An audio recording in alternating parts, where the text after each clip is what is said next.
साथियों, आवेश से संबंधित एक प्रश्न पूछा जाता है जो एनसीईआरटी के तर्ज पर मैं सवाल लेकर आया हूं। ध्यान से सुनिएगा। कहता है कि दो आवेशों के बीच लगने वाला बल क्या होगा। दो अगर आवेश है तो उसके बीच लगने वाला बल क्या होगा। क्या साथी ये दोनों बल केवल और केवल आपको लगता है कि केवल आपका आकर्षित बल होगा?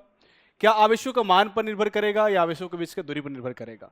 कुलाम नामक एक वैज्ञानिक थे साथी, उनका कहना था कि दो आवेशों के बीच लगने वाला जो बल है F बराबर K Q1 Q2 अपन में R स्क्वायर होता है।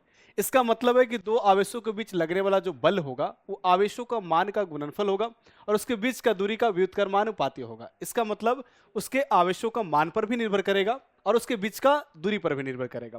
लेकिन अगर आवेशों का मान बढ़ाते हैं तो साथ ही उस क्रम में क्या होगा, जैसे आप आवेशों का मान बढ़ाएंगे तो आपका बल बढ़ जाएगा, लेकिन अगर बीच की दूरी बढ़ाते हैं तो साथ ही उसका बल क्या होगा, घट जाएगा। इस बात को ध्यान रखिएगा।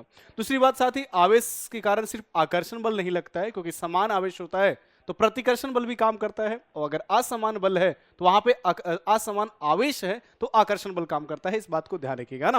तो अगर बात करें साथ केवल आकर्षित बल है, नहीं, क्योंकि अगर समान होगा तो प्रतिकर्षण बल भी लगता है।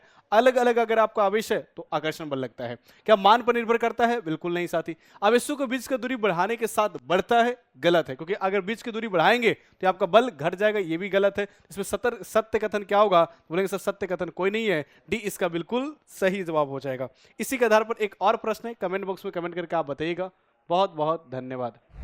शिक्षक भर्ती परीक्षा के अंदर में पूरे भारत में सर्वाधिक रिजल्ट देने का गौरव है हमारे पास। जुड़िए हमारे नए बैचेस 1 to 5, 6 to 8, 9, 10 और 11, 12 में और शुरू कीजिए अपने शिक्षक भर्ती की तैयारी। 65% डिस्काउंट चल रहा है, सिर्फ 999 रुपए में नया बैच शुरू हो चुका है। डाउनलोड कीजिए द ऑफिसर एकेडमी का ऐप और जुड़िए हमारे साथ। धन्यवाद।